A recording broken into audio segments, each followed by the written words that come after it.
Millionaire CEO married a poor girl to escape an arranged marriage, then discovered who she really was. He was born into a world where love was a transaction, and silence was the price of survival. He came from nothing but carried a strength that could have softened stone. They weren't supposed to meet, weren't supposed to matter to each other. But fate doesn't ask for permission. It simply waits for a moment, a coffee, a smile, a quiet town by the sea. And in that moment, the man who had everything lost himself in the eyes of a girl who had nothing to give, except everything that mattered. The rain fell lightly over the marble driveway of the Whitaker estate, as if even the sky hesitated to speak. Inside the vast dining room, beneath crystal chandeliers and silver-framed oil portraits, a storm was already breaking, not one of thunder, but of legacy, obedience, and a quiet heartbreak that no one in the room would name out loud. Ryan Whitaker sat at the long table, his plate barely touched. The cutlery gleamed under the soft lighting, so did the silence. Across from him, his mother Evelyn folded her napkin with meticulous care. Marcus Whitaker, his father, exhaled slowly. "It's time," he said, eyes fixed on the man his son had become but never approved of. "You've coasted long enough, Ryan. You're going to marry Olga Petrova." The name dropped like lead. No prelude, no tenderness, just strategy wrapped in etiquette. Ryan looked up, his face unreadable at first, then almost amused. "Come again?" "She's the daughter of Mikhail Petrova," Evelyn said, pouring more wine as if it might soften her words. "Russia's largest energy dynasty. This deal will tie our companies together, their infrastructure, our technology. And you. I'm not marrying a stranger," Ryan said quietly, "especially not for oil and power." "She's 45, Marcus added, as though age was nothing more than a business variable. "But poised, intelligent. She knows how to command a room." "She's old enough to be my aunt," Riyadh. "You don't need to fall in love," Elin murmured, her voice silk over steel. "You just need to show up. The rest will take care of itself." A hush spread over the table, not because there was nothing left to say, but because all of it had been said before, in 100 different forms, in expectations, in silence, in the way Marcus always looked disappointed no matter how much Ryan gave. Ryan leaned back, eyes locked with his father's. "So that's it? Marry the woman you chose, or what? Be erased?" Marcus's jaw tightened. "If you don't agree, you walk away from everything. Your seat, your shares, your name." The words hit him like a fist to the chest, not because of the money, but because of the finality in his father's voice, the cold certainty that love, happiness, and even free will were not currencies in this house. Ryan stood slowly, napkin falling to the floor. His hands were trembling, but not from fear. "Then I guess I walk." Evelyn rose too, her voice suddenly brittle. "Go be dramatic, Ryan. We raised you for more than this." "No," he said, his voice cracking for the first time. "You raised me to obey, and I'm done." He turned and walked out without looking back. The last thing he heard was the clink of glass and his mother's breath catching, like she almost called after him but didn't. It was past midnight when he reached the edge of the city. The wind from the highway whipped at the edges of his coat as he drove toward a place he barely remembered. Fairhaven. He didn't have a plan, just a destination, and maybe that was the first honest thing he'd done in years. The morning fog hugged the coast as Ryan pulled into a small town square that looked like it had forgotten time existed. Fairhaven was sleepy, sun-washed, and quiet enough to let a man breathe. He parked outside a modest little building called Seaside Café, where the scent of coffee and warm apple pie leaked out into the street like a promise. A brass bell jingled above the door as he stepped inside. Behind the counter, she stood with flour on her apron and a pencil holding up her messy bun. She wasn't beautiful in the way his world defined beauty, but there was something steady about her, like the kind of person who knew exactly who she was, even if no one else did. "Morning," she said with a smile. "You look like you need caffeine. Or peace and quiet. We've got both." But Ryan blinked at her. The voice was soft, but certain. Her name tag read Emily. "I'll take whatever your best is," he replied, surprised by the warmth in his own voice. She handed him a steaming mug, then pointed to an old man by the window. "Mr. Bill says it's the best coffee in town. He hasn't died yet, so I figure that's endorsement enough." Ryan chuckled. It wasn't forced. It wasn't polite. It was real. He sat by the window, looking out at a town that didn't care who he was or what he'd left behind. Outside, a teenager was skateboarding down Main Street. A dog barked at a seagull. Somewhere behind the counter, Emily was humming as she wiped down a table. And for the first time in years, he didn't know what would come next. But for now, he wasn't Ryan Whitaker, tech prince of Manhattan. He was just a man drinking good coffee in a town too quiet for lies. And across the room, a girl who smiled at everyone like she knew something the rest of the world had forgotten, looked at him. And didn't look away. Babaton was a Fairhaven wasn't home. But it wasn't a battlefield. Fairhaven smelled like salt, cinnamon, and stories that didn't need to be told. Ryan stepped into the morning like a man relearning how to walk. The weight of last night, his father's ultimatum, the cold echo of his mother's silence, still sat in his bones. But here, beneath the fog-soft light, it didn't follow him so closely. The seaside cafe looked like a snapshot from a forgotten decade. Warped wood floors, mismatched chairs, and a wall of framed town photos, yellowed at the edges. The kind of place where no one cared about tech stock or IPOs. No one asked your name before pouring your coffee. And behind the counter, there she was again. Emily Monroe. Messy bun, flour-dusted apron. That same tired but coon smile. She was leaning over a tray of muffins, humming something barely audible, like a melody only the flour could hear. He glanced up and saw him. "You're back," she said, not surprised, just gently pleased. Ryan offered a quiet smile. "Told you I'd trust Mr. Bill's taste." Mr. Bill, already settled at his usual window seat, raised his mug in solemn salute. "Best coffee on this coast. Don't listen to Yelp." Emily poured another cup and slid it across the counter, still on the run from city noise. He hesitated, then nodded. "Yeah, something like that." "Well," she said, drying her hands on a towel, "we're not much for noise here. Closest thing we get to scandal is when someone leaves their lights on overnight. Folks talk for weeks." Ryan chuckled. "Sounds manageable." Their eyes met briefly, hers curious but cautious, his searching for a kind of safety he wasn't sure he deserved.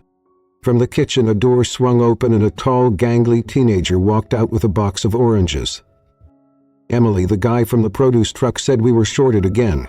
He stopped short when he saw Ryan. The teen looked at him like he was taking mental inventory. Watch, shoes, posture. Jack Monroe had the sharpness of someone who'd learned to read people early. "Hey," Jack said, less warm than Emily but not rude.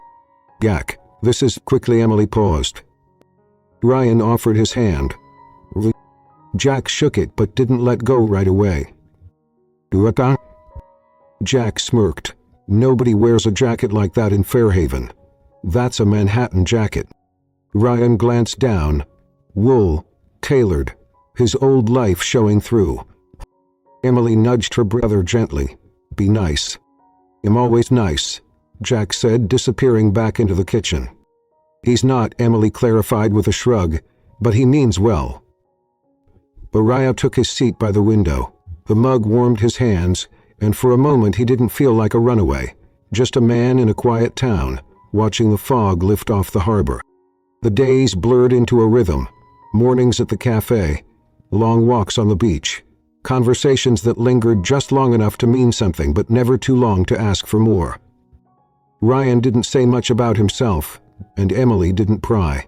She worked with her hands, baked with a kind of reverence, like every loaf was a little act of hope. She smiled at regulars, remembered their orders, laughed like she was still capable of being surprised by joy. But sometimes, when the cafe emptied out and Jack disappeared into the kitchen, she'd go quiet. That morning, a week since his arrival, Ryan finally asked. "Why here?" he said, sipping coffee across from her as she wiped the same spot on the counter for the third time. Emily glanced up, then out the window. "Because running hurts worse than staying." Ryan waited. She sighed, then said, My parents died when I was 20. Car accident on I-90. Jack was 10. I dropped out of art school, came home, and that was that. This cafe was for sale. I knew how to bake. The town needed coffee. He didn't speak right away, just watched her fingers press into the countertop, still and quiet. You gave everything up for him, Ryan. Emily shook her head. I didn't give it up, I just traded dreams. That's different. Ryan didn't know what to say to that, because she was right. And because he hadn't traded anything. He'd run. That night he walked by the cafe just after closing. The lights inside glowed warm against the cool night. Emily sat by the window, a sketchbook in her lap. Her pencil moved with quiet purpose. She hadn't noticed him. She looked free, but he knew the difference now, between freedom and escape. He turned and walked on. 2 blocks away he passed the little inn he'd checked into. Old building, peeling shutters, views of the ocean. He stared up at the stars. Thought of his father's voice. You'll be on your own. Thought of his mother's silence. And then he thought of a girl with flour on her cheek, offering coffee, like it might fix something. Fairhaven was at home. But it wasn't a battlefield either. And maybe that was enough for now. Chapter 2. Apple Pie and Secrets. Emily's hands moved instinctively, slicing apples with practiced rhythm. Cinnamon, nutmeg, sugar, a dash of lemon. She worked quietly, the way people do when their mind is louder than the room. Smells like something worth staying for, Ryan said from across the counter. He smiled without looking up. It's Fairhaven's only form of currency. He watched her for a moment, how she measured everything by feel, not instruction, like she'd learned life that way too. You always this calm? He asked. Emily shrugged. You don't grow up raising your little brother without learning how to make peace with chaos. Jack's lucky. Her hands paused. Not long, just long enough to make the silence noticeable. I hope so. Ryan waited, but she didn't elaborate, just layered the apples and pinched the edges of the crust like it was the most important thing in the world. I lost my mom when I was 10, he said softly, surprising even himself. It changed everything. My dad became a man I didn't recognize. Emily looked up, her expression unreadable. And you? Who did you become? He smiled, bitter. Someone I'm still trying to undo. She nodded like she understood. Maybe she did.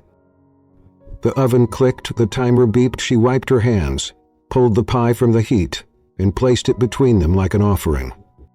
I usually make this when things feel uncertain, she said. Jack jokes that it's my version of therapy. Ryan leaned forward, inhaled. I don't know what therapy tastes like, but this smells like it forgives you. He laughed, real quick, surprised. That's the nicest thing anyone's ever said about my pie. They shared it in silence, 2 forks. Halfway through, Ryan asked, what about your art? You mentioned school. Emily nodded slowly. I wanted to paint. Had a scholarship to a studio program in Maine, but after the accident, someone had to stay. Jack was still in braces and nightmares. You ever regret it? Every day, and not at all. She paused. Grief is like that. You miss what could have been, but you don't trade what is. Ryan stared at her, fork still in hand. Nothing, he said. You just say things I didn't know I needed to hear. He tucked a strand of hair behind her ear. Maybe I'm tired of listening to people who don't bake.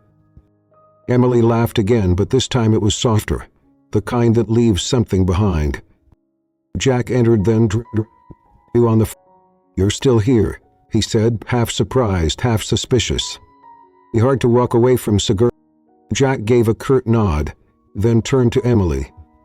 Got a call from the lawyer again. Her posture stiffened. We'll talk later. Jack didn't push. He glanced at Ryan once more, then disappeared into the back. Ryan leaned in. Lawyer? Emily hesitated. He didn't have to tell me. She looked down at her half-eaten pie. My father was Richard Monroe, oil executive, one of the ones that made headlines for all the wrong reasons. Ryan blinked. The name was familiar. Headlines, lawsuits, protest signs. When he died, he left everything in a trust, but I never touched it. Didn't want his name to buy anything for Jack. Is that what the lawyer wants now? They're pushing me to claim it. Board meetings, foundations. It's enough money to send Jack to college 10 times over. She paused. But it comes with his name. He nodded, understanding. Legacies are heavy. Emily's eyes found his. So is silence. Another beat of quiet passed between them. "I should get going," he said, finally. Emily didn't try to stop him. But as he reached the door, she said, "Thank you for not pretending that wasn't a big deal." He'd pretend it was nothing either. He smiled faintly. "Come back tomorrow?" "If it is pie." "There's always pie," she said, "especially for the ones who don't run when it gets uncomfortable." He left with a heart that felt heavier and lighter all at once. And behind him, Emily stood still, wondering what it meant that she'd told a near stranger the truth she hadn't told anyone in 5 years. Chapter 3. The Girl. The call came while Emily was measuring flour. Jack answered it in the back hallway, his voice low but clipped. When he returned, he didn't say much, just handed her the phone and walked away, his expression locked tight. "Mrs. Monroe," said the man on the other end, "this is just a reminder that the board meeting is now scheduled for next Thursday at 10 a.m. The final documents are—" Emily's stomach turned. "What happens if I don't show?" Pause. "Then the trust will dissolve into general holding. The estate will pass on to secondary beneficiaries. You'll forfeit all rights to the Monroe Foundation and its assets." "What about the youth grants, the scholarship?" "They'll be reassigned. Without your representation, the charitable board doesn't exist." He hung up without saying goodbye. By the time she returned to the counter, her hands were dusted in flour but trembling. She dropped the bag of sugar. The spill hit the floor like a snowfall she couldn't clean up fast enough. Jack bent down beside her. "We don't need it," he said quietly. "I can take out loans, work study. Don't let them drag you back into it." Emily didn't look at him. "It's not just the money." "Then her throat tightened. "It's my name, it's his name." That night she stayed late at the café. She told Ryan not to wait up, though he hadn't said he would. Still, when she locked the front door and turned off the lights, she found him sitting on the steps outside, coffee in one hand, jacket pulled tight against the chill. "Couldn't sleep?" she asked. "He went to Skiriotska." Emily hesitated, then sat beside him. "Tell me," he said gently, "or don't. But I'm here either way." He stared at the dark horizon. "I used to be Emily Monroe, daughter of Richard Monroe, oil executive, philanthropist, board member, criminal. Then I disappeared." He listened. "I was 20 when the feds came. I watched news anchors say my last name like it was a disease. Protesters outside our door. They didn't care I was just the daughter, just a girl in art school. I dropped out, came here with Jack. I swore I'd never use that name again." He looked at her, not with pity, but something quieter. "So what changed?" "They're offering the estate again. Legal claim, public involvement. I'd be Monroe again, but it would mean Jack gets college. I could maybe open a studio, offer classes, a place for kids like I was." "And the cost?" He closed her eyes. "My peace, my anonymity, my word to myself." Ryan nodded slowly. "What if you could rewrite the name? Not bury it, rebuild it?" Emily's voice cracked. "You sound like someone who's had to do that." He didn't answer. Instead, he said, "My family has a name too. Not famous in oil, but infamous in other ways. I know what it means to want to cut yourself free." She turned to him. "And did you?" He exhaled. "I tried. But even when you cut the rope, it leaves a mark." Emily leaned into the silence that followed. It wasn't awkward, it was healing. After a while she whispered, "Do you think people can see past what they've read?" "I think," he said, "the right ones don't read headlines. They watch who you become." Emily smiled, but it didn't quite reach her eyes. "Oh, go," she said. "To the me." Ryan didn't say anything, he just nodded once, slow and sure. Before she stood, she turned to him. "Good," he said. "Means it matters." 3 days later, Emily stood in front of the full-length mirror in her bedroom. Jack watched from the doorway. "You don't have to go," he said again, voice small. "I know." He stepped forward, shoved a folded paper into her hand. "What's this?" "It's a drawing," he muttered, "from when I was 10. Of you. I used to keep it in my math book. Reminded me who was always fighting for me." Emily looked at the crude sketch. Her hair a mess of lines. Her apron oversized. Her smile slightly crooked. She laughed, tears building. "He still looked like me." "Yeah?" Jack said. "Even then you were the only real thing in my life." He knelt and hugged him tightly. "Don't let them tell you who you are," he said into her shoulder. "They won't," she whispered. At the meeting she stood before men in pressed suits, who once called her darling and now called her representative. They spoke of tax shelters and estate directives. "Emily, let them speak." Then she said, "I'll take the trust, but under new terms. 40% will fund scholarships for underprivileged artists. 20% will go to mental health initiatives. The rest can stay where it is, but it moves under a new name. Not Monroe, just the Horizon Fund." They balked, hesitated, debated, but they agreed. Because, despite everything, they needed her. When she walked out of that building, the air didn't feel lighter. Not yet.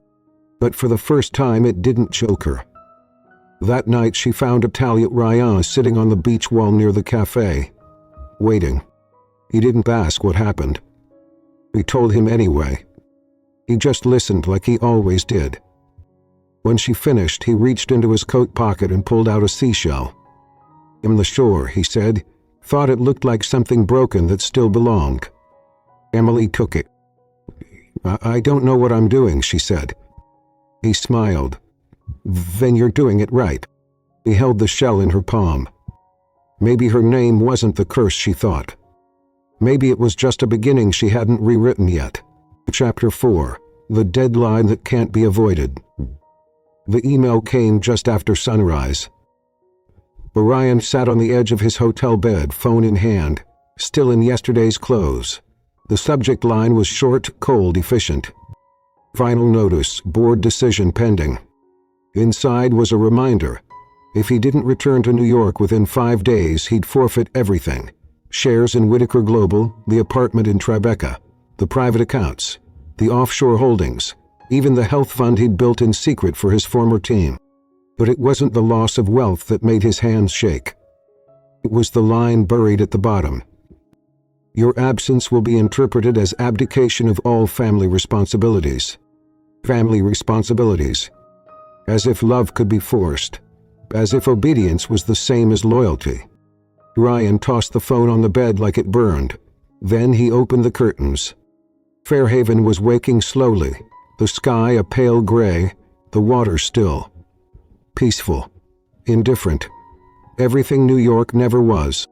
He didn't go to the cafe that morning. Instead, he walked the beach, shoes in hand, thinking of the dinner he left behind. The empire, the bloodline.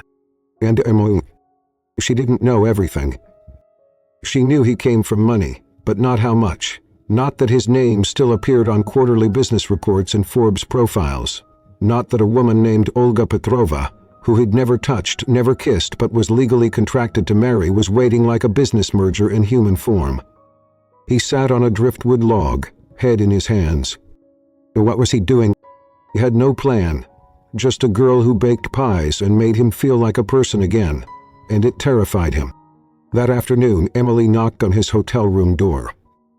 When he opened it, she just looked at him for a long time, then said, "You didn't show up this morning. That's not like you." "I know," Ryan murmured. "I just need a—" He tilted her head. "You've been holding something back." He hesitated. "I have—" Emily didn't flinch. Then He stepped back, let her in. The room was small, quiet, and carried the scent of sea air and unresolved tension. "I didn't come here for rust." He said nothing. "My family, my father is Marcus Whitaker. He owns Whitaker Global, the software empire." Her lips parted slightly, eyes widening. "They wanted me to marry someone. Olga Petrova. for a strategic partnership. It would merge our companies, secure a legacy, cement a future I never chose. Emily whispered, "That's why you left?" He nodded. "They gave me a deadline. 5 days left. If I don't go back and play the part, I lose everything." Her voice was barely audible. "And if you do go back, I lose you myself." Silence stretched between them, thin and taut. Emily looked at him, truly looked. "So where does that leave?" "I don't know," Ryan admitted, "but I know you're the only thing that's felt real in a long time." Her eyes glossed. She turned toward the window. "I didn't fall for a billionaire, Ryan. I fell for the man who helped me close up shop, who asked about my paintings, who brought me a seashell. And be him. Don't just say it." He stepped forward. "Come with me, to New York. Just for a week. Let's face it all together." Emily turned to him, something breaking quietly in her face. "I can't be a woman you run away with. I need to be someone you choose when you're not running." He exhaled, nodded. "I understood." "No," she said. "You don't yet. But maybe you will." He opened the door, stepped out, and paused. "I believe in you, Ryan, but you have to be the one who walks toward something, not just away." Then she was gone. That night he sat alone. No wine, no TV, just the ocean beyond the window and a man staring at the life he never built. In the morning he made a call. "Gab," he said when Marcus picked up, "I won't be coming back." Chapter 5. 2 stories, 1 silence. The next time Emily saw Ryan, it was raining. He stood outside the cafe door, soaked through, holding a letter in one hand and nothing in the other. No umbrella, no excuse. Emily didn't speak, she just stepped aside, let him in. Inside, the cafe was quiet. Jack had gone home. The floor was swept. Only one light remained on, above the counter where she had once sliced apples beside him like they weren't both pretending they weren't already falling. Ryan set the envelope down. "I signed it, the final letter to my father," he said. "They've disowned me, formally. It's done." Emily's throat tightened. "And I don't regret it, but I'm terrified." He wiped the water from his face, rain mixing with something else, grief maybe, or just the echo of everything he'd been raised to worship. "You once said staying hurt less than running," he said quietly. "I didn't understand it then. I do now." Emily leaned back against the counter, arms crossed. "So what now?" "I don't know. But I didn't come here to make you fix me. I came to tell you I chose this, not as an escape, but as a beginning." He looked at him, her face softening but unreadable. "You were brave," she said. He smiled, but it didn't hold. "I lost a lot." He took a step forward. "So did I. Different war. Mutani me donantevance." Ryan reached into his coat pocket and pulled out a small object. A key. "This is for the old building on 3rd, the one with the shuttered bookstore." Emily's eyes narrowed. "I've been asking around," he continued. "The owner's selling. It's cheap because it's broken, but it has upstairs rooms, and the ground floor could be an art studio or a cafe or both." Her voice wavered. "Right, I want to build something. With you. From scratch. Not a name, not a legacy, just something real." She reached out and took the key. Cold metal. Warm. "I can't promise anything," she said, "except that I'll keep showing up. That's all I'm asking." A long pause settled between them. "You ever wonder," she asked, "if broken people just find each other so they don't feel so alone?" Ryan nodded. "Maybe. Or maybe we're the only ones brave enough to stay." The next few weeks passed like winter melting into early spring. They didn't talk about love, but they moved like two people trying to make room for it. Emily found herself sketching again. The walls of the shuttered bookstore turned to pencil lines and watercolors. Ryan learned to work with his hands. Wood, paint, wiring. He didn't know what he was doing, but for the first time he liked that. Jack helped, grudgingly at first, then less so. One night while sanding a staircase, he looked at Ryan and said, "You're not like them, you know." "Who?" "The rich guys.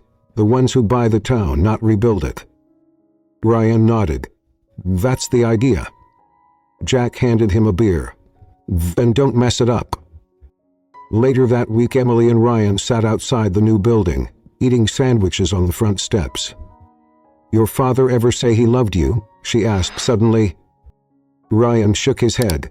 Not in words. Mine did, she said, but only when he wanted something. I'm sorry. He shrugged. We're not our parent. No, he said. We're people they wouldn't recognize. She leaned her head on his shoulder. It was the first time she'd touched him. That night, Ryan stood outside the cafe, watching Emily lock up. He turned and saw him. He didn't speak. She didn't, but her hand found his. And for the first time, they didn't need words. 2 stories, 1 silence, and somehow that silence was finally safe. Chapter 6, the name that shattered her. Emily hadn't spoken her father's full name out loud in 6 years. But when she walked into the boardroom in Boston with her hair tied back and her hands sweating inside the sleeves of her blazer, the first words out of the chairman's mouth were, Miss Monroe, welcome back. He flinched. They didn't see it, or maybe they did and just didn't care. The room was sleek and polished, built on the bones of everything her father had once controlled. The men sitting at the table, all tailored suits and careful smiles, had known her when she was Richard's little girl, the one they used to pat on the head during cocktail parties. Now they called her Miss Monroe because it served them. Let's review the terms again, one said, sliding a folder toward her. The foundation in your name, the annual gala schedule, your role on the Education Grant Committee. My name, she repeated, the words like stones in her mouth. That's what this all comes down to, isn't it? The Monroe name. The lawyer didn't blink. Your name carries historical weight. Despite your father. Emily sat back in her chair. She thought of Jack, of Ryan sanding floors and wiping dust from his eyes, of herself, standing in the old bookstore imagining art where only rot once lived. He opened the folder. Her voice didn't shake. If I sign this, she said slowly, I want 3 conditions added. The room quieted. 4% of the funds go to art programs for low-income kids. No branding, no PR fluff. Real funding. 2, the name of the trust is changed.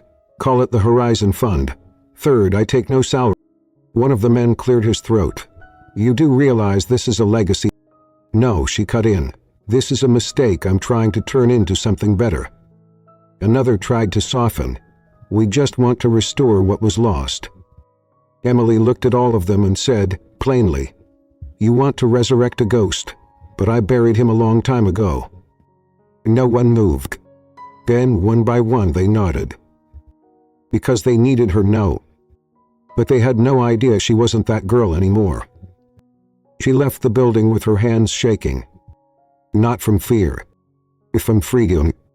Later that afternoon, she returned to Fairhaven. The clouds were thick and low, the kind of sky that made the whole town look like it was holding its breath. Ryan was painting the front window of the new shop. She stood across the street for a full minute just watching him. When he finally looked up, he didn't smile. He just opened the door and said, how did it go? Emily stepped inside and dropped her bag. Then she whispered, I said yes, on my terms. He looked at her, eyes searching. I used the name, she continued, but I changed it before it could change me. Ryan crossed the room slowly. Are you okay? I don't know, she said, but I think I'm proud of myself, and I don't remember the last time I could say that. He reached for her hand. She let him. You should be, he said. They stood there in silence. Not empty silence. The kind that meant everything had shifted. The next morning, Emily sat in the back of the cafe with Jack. You really going through with it, he asked, chewing the last of his toast. I already did. Jack leaned back. So what does that mean? Are you a Monroe again? She looked down at her coffee. No, she said softly. I'm Emily, and that's enough. Jack nodded. Then he added he'd hated that. Emily smiled. Yeah, he would. That evening, Ryan found her at the new shop again, this time standing in front of a blank wall. "What's that?" he asked. He didn't answer right away. "Then, the first thing I'm going to paint." He watched her for a beat, then stepped closer. "Can I stay?" She turned to him. "Only if you don't look away while I do it." "I haven't looked away since the day I met you." She smiled, eyes full of a kind of peace that didn't need permission anymore. Then she picked up a brush. And for the first time in years, she painted in her own name. Not Noel. Emily. And this time the girl who once shattered under a was building her own. Chapter 7. You're not your father, and I'm not their son. The air between them had shifted. Like a storm, loud and sudden, but like something subtler, the stillness after grief, the kind of silence that only comes once two people stop pretending they don't see what the other is carrying. Emily stood on the back porch of the old bookstore they were turning into a studio and inn. Ryan joined her without a word, hands in his pockets, eyes on the gray-dew sky stretching out over Fairhaven. "You haven't said much since I got back," she said quietly. He nodded. "Didn't want to interrupt what you've earned." She tilted her head toward him. "You're not interrupting. You're part of it." But Ryan didn't move.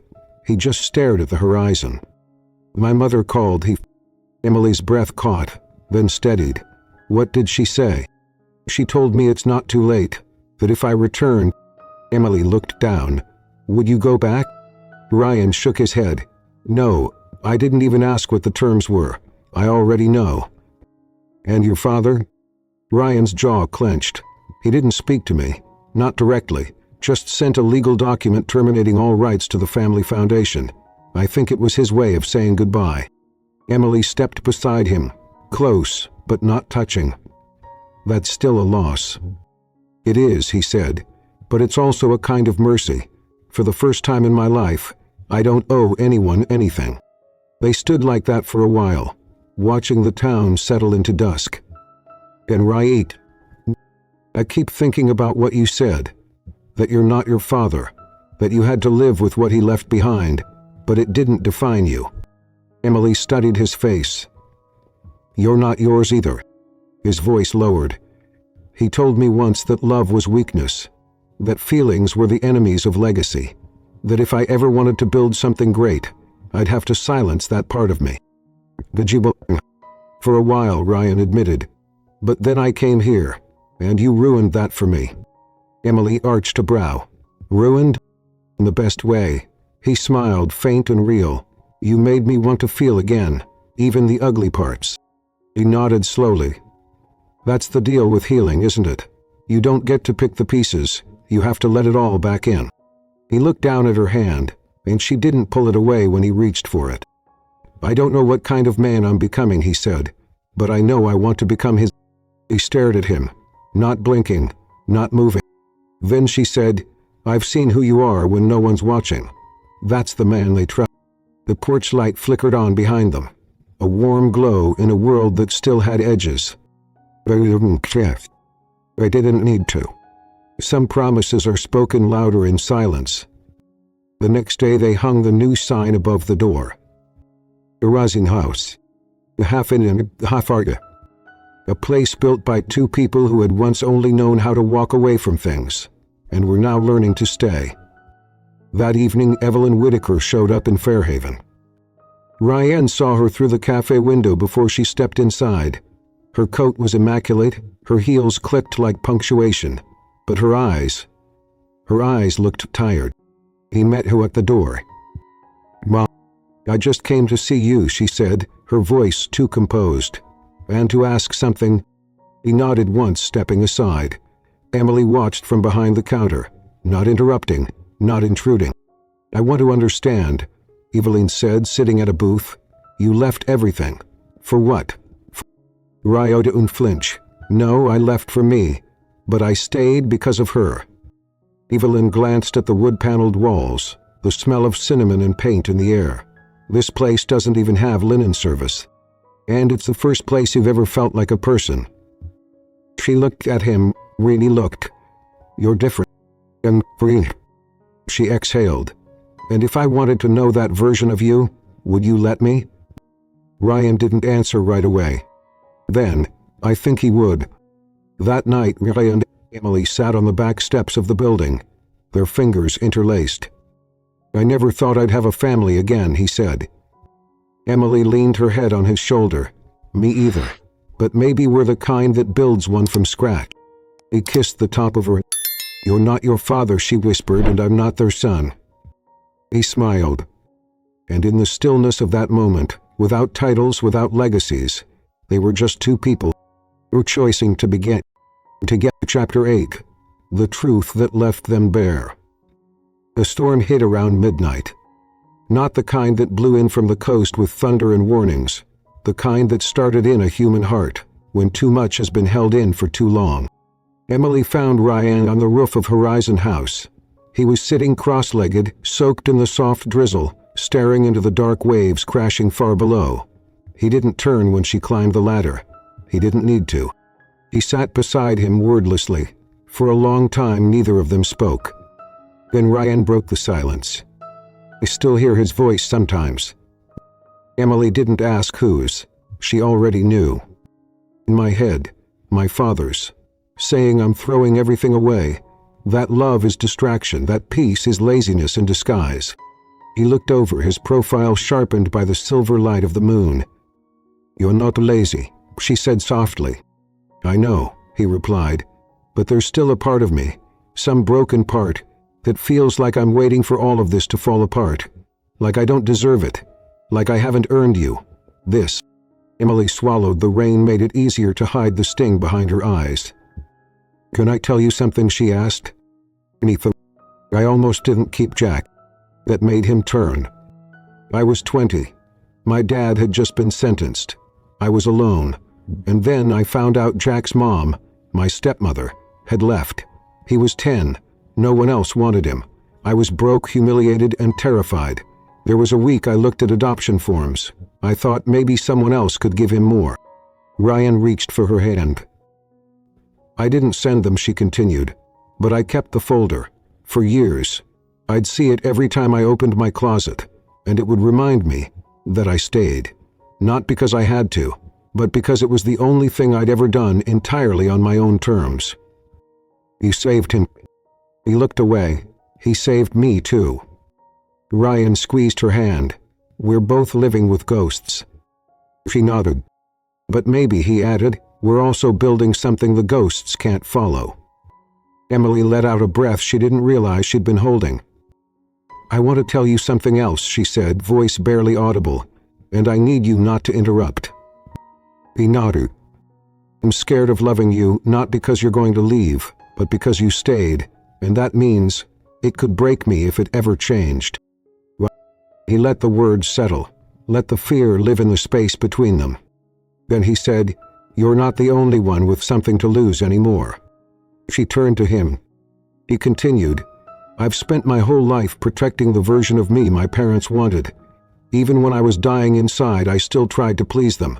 But with you, I've been more honest than I've ever been, with anyone, and that terrifies me too.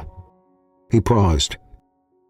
I'm not going anywhere, Emily, but I also can't promise I'll always get it right. She reached up and touched him. Good, she said, because I don't want perfect. I just want true. Then she leaned in. And when their lips met, it wasn't fireworks. It wasn't a movie scene. It was soft, slow, rain-washed and honest. Two people who had nothing left to prove. Just everything left to feel. They didn't speak much after that. Not because there was nothing to say, but because silence had become its own kind of vow. When morning came, they made breakfast side by side. Jack wandered in late, half asleep, and looked between them with a smirk. About time, he said, grabbing a plate of eggs. Ryan chuckled. Emily rolled her eyes. But her cheeks flushed pink. She didn't hide it this time. That afternoon, Ryan drove to the edge of town where his mother had stayed overnight. Evelyn met him in the garden of a small B&B. She looked tired, unpolished in a way that made her seem almost human again. I heard you're opening an inn, she said, avoiding eye contact. We are, he replied. It's more than that. It's a studio, a second chance. She nodded. Then, after a long pause, "Do you love her?" "Yes," Ryan said. "More than I ever thought I could love anyone." Evelyn looked at him, really looked, and for the first time in his adult life, she said the words he had waited to hear. "Then I'm proud of you." He blinked. He stood slowly, kissed his cheek, and left. That was all she had. But it was enough. That night, Ryan returned to the café. Emily was sketching by the window, coffee gone cold beside her. He dropped a folded. She looked up. "What's this?" "Proof." He opened it slowly. It was a title transfer. The building, the land, all of it. In both their names. "You didn't have to." "I wanted to." She looked at him, then down at the paper. And then, softly, "We're building something real, aren't we?" He nodded. "Fine." He smiled. But this time it was a garden. It was the kind of smile that knew it might hurt again one day, and chose love anyway. Chapter 9. The horizon. The ribbon was frayed. The paint still smelled faintly of wet mornings and second chances, and the grand opening sign was crooked. But when Emily stepped back from the porch of the newly renovated Horizon Inn, she felt something she hadn't in years. Not safe as in protected or guarded, safe as in this is mine. Ours. Jack stood beside her, arms crossed, grinning like a kid pretending not to be proud. Ryan was on the ladder, still fixing the light bulb above the door, mumbling to himself about voltage and wire caps. "You think anyone will come?" Jack asked. Emily shrugged, eyes bright. "Doesn't matter, we did." Inside, the inn was modest. 4 rooms upstairs, 2 shared bathrooms, a community kitchen with cabinets Ryan had painted himself, badly, a studio room in the back with large windows and bare walls just waiting to be filled, and every corner carried a piece of them. A shell from their first walk on the beach. One of Emily's early sketches framed near the entryway. The faint scent of cinnamon. Ryan had burned the first batch of breakfast muffins, and they never quite got the smell out. It was perfect, because it wasn't. They opened quietly. No ads, no influences, just a hand-painted board at the end of Main Street. Rooms with a view, a porch with peace, coffee included. And people came. Not in crowds, but in trickle, artists looking to finish a piece, tired teachers needing a weekend off, widows with journals, wanderers like Ryan used to be. And every time someone checked in, Emily would write their name in a little notebook beneath the counter. The answers were never about Wi-Fi or pillows. Silence. Forgave her to feel something again. And the Horizon Inn became more than a place to stay. It became a place to remember who you are when no one's asking you to be someone else. One afternoon, Ryan came in with a paint-splattered shirt and 2 coffees. He set one down in front of Emily, who was going over receipts. "No profits yet," she muttered, glancing at him. "Hope you like being broke." He sipped. "I've had money, I've had silence. This tastes better." He looked up, smirked. "Careful, that's dangerously poetic." He leaned in, eyes warm. "You inspire that." Jack, passing by, groaned. "Seriously, guys?" Emily threw a sugar packet at him. "Go clean the kitchen." Later that week, a letter arrived. Handwritten, no return address. It read, "I stayed here 2 nights in room 3. I came after burying my husband. I didn't think I could breathe again, let alone laugh. But your kindness, your warmth, your silly crooked sign gave me space to feel human again. Thank you. Don't change a thing." Emily read it twice, then handed it to Ryan without a word. He read it, looked up at her, and said only, "That's the kind of legacy I want." They didn't have a grand moment. No proposal under fireworks. No perfect sunset with violins. Instead, one evening, Ryan came up behind Emily as she wiped down the cafe counter. He held up a small box. Not velvet, just wood, hand-carved. There was a key. To Rewrote. The one with the best view. "I know we're already building everything together," he said, his voice steady. "But I want to build forever with you too, even the days that aren't pretty." Emily stared at him, tears brimming. "Yes," she said simply. "Yes to the ugly days, yes to the small days. Yes to you." He kissed her like the world could finally wait. And outside, the porch light blinked once, then stayed on. Chapter 10. The Proposal Without a Ring. The sea was still that morning. No wind, no crash, just a hush that blanketed the sand, like the ocean had paused to... Emily stood barefoot at the edge of the porch, holding a mug between her palms. The sun hadn't yet climbed over the hills, but the soft gold was beginning to spill into the sky, warm and slow. She didn't look up when Ryan stepped outside behind her, but she smiled when she felt his presence. He handed her a folded piece of paper. No envelope, no ceremony, just ink on a page that had been folded and refolded a dozen times. She opened it. Inside was a sketch. Below it, in his handwriting, "You are the home I never knew I was allowed to want. Stay. With me. Always." Emily turned. He was already on one knee. But there was no ring. Just his eyes, soft and clear, and both of his hands open. Not asking, not pleading, just waiting. "I didn't bring a diamond," he said, "because I didn't want to offer you something perfect. I wanted to offer you something real. Your breath," "I want to spend every morning figuring out how to love you better than the day before," he continued. "And I want to fail sometimes, and get messy, and laugh about it with you. I want to build a life where quiet is enough, and where you never have to explain yourself to be understood." Emily pressed a hand to her lips. "I'm not promising a castle," he said, "but I'll always keep the light on in the house we make, and if that's enough, then say yes." He knelt in front of him. Tears on her cheeks, but steady. "It's more than enough," she whispered. "Yes." The target buzzed. There were no headlines, no press release. But Fairhaven noticed. The way Jack suddenly stopped giving Ryan a hard time. The way Emily looked lighter on her feet, like she was standing on a truth too gentle to break. The way the regulars at the cafe started leaving extra tips in envelopes labeled for the wedding even before anyone asked. Ryan's mother called once. "I heard," she said simply. "Congratulations." "Thank you," he replied. "I hope one day you'll see it." "I already do," Evelyn said. "Just not in the way you think." Then she added quietly, "Your father doesn't speak of you, but he reads the updates, and he watches the footage of the inn's opening online." That was all Ryan needed. Not approval. Just acknowledgement. 1 week later, Emily stood in room 4, the one with the best view, and packed a small suitcase. Not because she was going anywhere, because she was moving in. Ryan leaned against the doorframe. "You don't need to pack," he said. He turned, amused. "I don't know how to move in without folding things."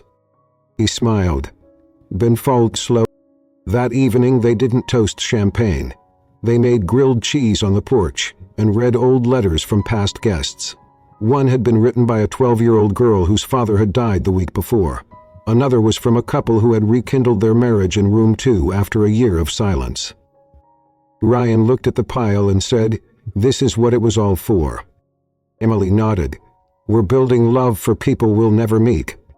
Later he reached for her hand and traced her knuckles with his thumb. "You don't want a ring?" he asked. "I already have a roof, a key, and your stupid burnt muffins," she said. "What more could I want?" He laughed, kissed her palm, and they sat there until the sky turned navy. Two people with no titles, no stage, no expectation. It was a future without a room, but with everything that mattered. Love isn't perfect, but it's ours. 5 years passed. The sign outside the inn had faded slightly from the salt air, but it still read Horizon House in hand-painted letters. The porch had new rocking chairs. The studio out back had shelves lined with student artwork, mismatched brushes, and paint-splattered dreams. Jack was in college now, studying environmental design. He called every Sunday, never missed. Sometimes he sent pictures from campus, wildflowers growing through concrete, old walls turned into greenhouses. Emily said it reminded her of who they were once, who they still were. Ryan stood in the kitchen, holding a baby girl against his chest. He had Emily's dark eyes and his stubborn silence. She reached for the world with both fists, always ready to grab what she hadn't yet learned to fear. Emily entered with a cup of tea, leaned against the counter and smiled. "You're a softie?" she teased. "She doesn't know that," Ryan said, glancing down at the sleeping child. "Let's keep it that way." But Emily had always seen through him, from the very first cup of coffee. On their anniversary, they didn't exchange gifts.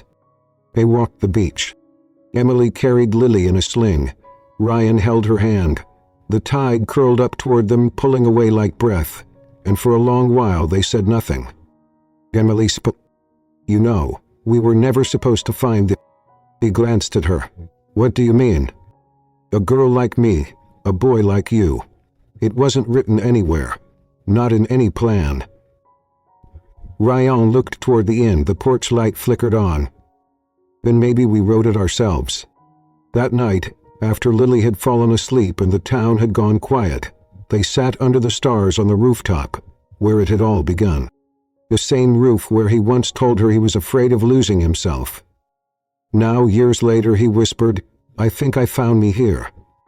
And she reached for his hand. "And I think," she said, "you helped me believe I was worth being fought." They didn't need fireworks. They were perfect. They just needed each other. Love doesn't always arrive with roses and rings. Sometimes it shows up broken, late, rain-soaked and scared. Sometimes it's built slowly, with flour on hands and ceilings that leak, and whispered apologies you never thought you'd say. But if you're lucky, if you're really lucky, not because it's easy, but because it's...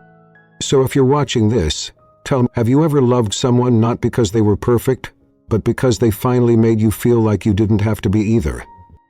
We'd love to hear your story. Drop it below. Someone out there might need to read it.